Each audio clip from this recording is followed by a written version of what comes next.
नमस्कार मेरे प्यारे दोस्तों, कैसे हो आप सब लोग। पैसा तो बनेगा में मैं आपका बहुत बहुत स्वागत करता हूं।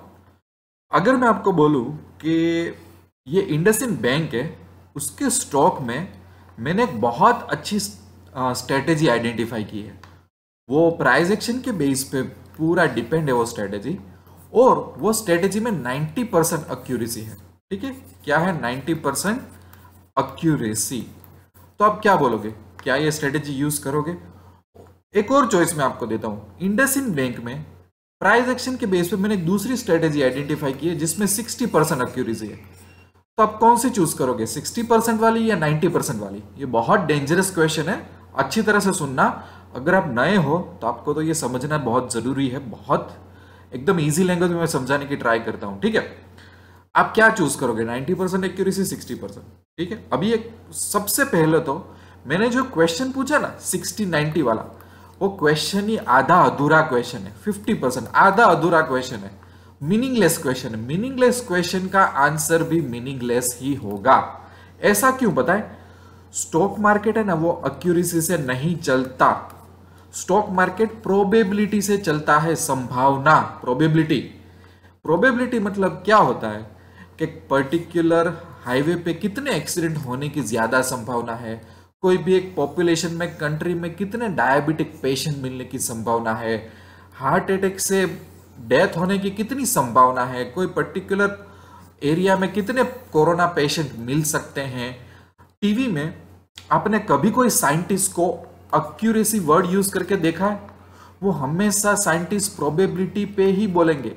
कोई बार साइंटिस्ट ऐसा बोल देगा कि 99.99% प्रोबेबिलिटी, बट वो 50% एक्यूरेसी नहीं बोलेगा, क्योंकि दुनिया प्रोबेबिलिटी पे चलती है, एक्यूरेसी पे नहीं चलती। और एक्यूरेसी बोलना ही अपने आप के गलत हो जाता है जब बात आती है स्टॉक मार्केट की। तो सबसे पहला लेसन ये है, मैं आपको एंकरेज करता हूं कि अपना माइंड डाइवर्ट करो एक्यूरेसी टू प्रोबेबिलिटी। ओके। दूसरा, कि कोई बोल देता है एक्यूरेसी 90% है, ऐसा बोलते हैं ना लोग। एक्यूरेसी मतलब इसका मतलब क्या निकालने का, पहले तो ये समझने की कोशिश करते हैं। एक्यूरेसी 90% मतलब क्या? कि ये जो स्ट्रैटेजी है, मतलब 90% टाइम चल जाएगी, हो सकता है 10% टाइम ना चले, मतलब कभी कभी ना भी चले, ऑलमोस्ट चल जाएगी। इसका ये मतलब, या तो उसका ये मतलब निकाले कि अगर 100 ट्रेड लोगे तो 90 ट्रेड में आपको प्रॉफिट मिलेगा, पर 10 ट्रेड में लॉस हो सकता है। क्या ये इसका सही आंसर है? तो हमारे मुंह पे स्माइल आ जाता है, वाह सर 90% एक्यूरेसी, वाह। पर ये जो 10% ट्रेड है वही बहुत बड़े लॉस निकले तो, और ये 90% ट्रेड में छोटे छोटे प्रॉफिट हुए तो ये एक्यूरेसी किस काम की? इससे अच्छा आप ये बोलो कि ये पर्टिकुलर स्ट्रेटेजी में 60% प्रोबेबिलिटी ऑफ प्रॉफिट है, प्रॉफिट की संभावना, प्रोबेबिलिटी ऑफ प्रॉफिट, ऐसा बोलना चाहिए। समझ रहे हो? अगर मैं आपको ये सिखा भी दूं ना कि एक्यूरेसी से आगे बढ़ के आप प्लीज प्रोबेबिलिटी पे सोचो, अभी भी हमारी जर्नी अधूरी ही है, अभी भी ये कंप्लीट नहीं हुआ है। मैं ऐसा बोल दूं कि ये पर्टिकुलर स्ट्रेटेजी इंडसइंड बैंक की 60% प्रोबेबिलिटी दे रही है, तो मतलब क्या? मैं बताता हूं कि ये जर्नी अभी भी अधूरी क्यों है, क्यों काफी लोग मिस्टेक करते हैं। समझ लो कि दो लोग हैं, अजय और विजय। उन दोनों को मैं अपने पास बुलाता हूं और उन दोनों को बोलता हूं कि देखो, मेरे पास इंडसइंड बैंक है ना, इंडसइंड बैंक, इसमें एक 70% प्रोबेबिलिटी वाली एक अच्छी सी स्ट्रैटेजी है, जाओ इसको यूज करो, पैसा बनाओ। कुछ महीने बाद ये दोनों मेरे पास आएंगे ना, तो इन दोनों के रिजल्ट अलग अलग निकलेंगे, भले मैंने उनको रूल्स दिए हुए हैं तो भी। उसका एक बहुत बड़ा रीजन है जो मैं अभी आपको बताता हूं। लेट्स से कि कोई स्ट्रैटेजी में 60% प्रोबेबिलिटी ऑफ प्रॉफिट है, ठीक है। 60% मतलब क्या हुआ, 100 ट्रेड लिए, 60 ट्रेड में क्या हुआ, प्रॉफिट हुआ, 40 ट्रेड में लॉस हुआ। यहां तक क्लियर है? अब उसका रिस्क रिवॉर्ड रेशियो समझ लो कि इसका रिस्क रिवॉर्ड रेशियो 1:2 है। मतलब जब लॉस होगा तो मैं 1,000 रुपए लॉस लूंगा और प्रॉफिट होगा तो 2,000। तो 60 ट्रेड में प्रॉफिट हुआ तो 1,20,000 का हुआ होगा, और लॉस हुआ तो 40,000 का हुआ होगा। समझ रहे हो? इसका मतलब क्या हुआ कि मुझे नेट प्रॉफिट 80,000 का मिला। यहां तक आप मेरे साथ हो? सिंपल चीज है, यस और नो? ओके। अब मैं ऐसा बोलता हूं कि कोई स्ट्रेटेजी में 50% प्रोबेबिलिटी ऑफ प्रॉफिट है, 100 ट्रेड लिए, 50 ट्रेड में प्रॉफिट हुआ, 50 ट्रेड में लॉस हुआ, वही रिस्क रिवॉर्ड रेशियो से मैं मेरा काम चालू रखता हूं 1:2 से। तो क्या हुआ, 1 लाख रुपए का प्रॉफिट हुआ और 50,000 का लॉस हुआ। मैं 50% की प्रोबेबिलिटी पे भी मैं अच्छा खासा प्रॉफिट कमा रहा हूं। बोलो, समझ रहे हो आप? ओके, अब इसमें ट्विस्ट लाते हैं। 60% की प्रोबेबिलिटी पे फिर से जाते हैं, 100 ट्रेड, 60 में प्रॉफिट हुआ, 40 में लॉस हुआ। अब रिस्क रिवॉर्ड रेशियो को चेंज करते हैं 1:1। तो मुझे 60,000 का प्रॉफिट हुआ और 40,000 का लॉस हुआ, फिर भी मैं कुछ 20,000 के प्रॉफिट में आया। बट 50% की प्रोबेबिलिटी पे अगर 50 ट्रेड में प्रॉफिट हो रहा है, 50 ट्रेड में लॉस हो रहा है और मेरा रिस्क रिवॉर्ड रेशियो 1:1 है, मतलब 50,000 का प्रॉफिट हुआ, 50,000 का लॉस हुआ। समझ रहे हो आप?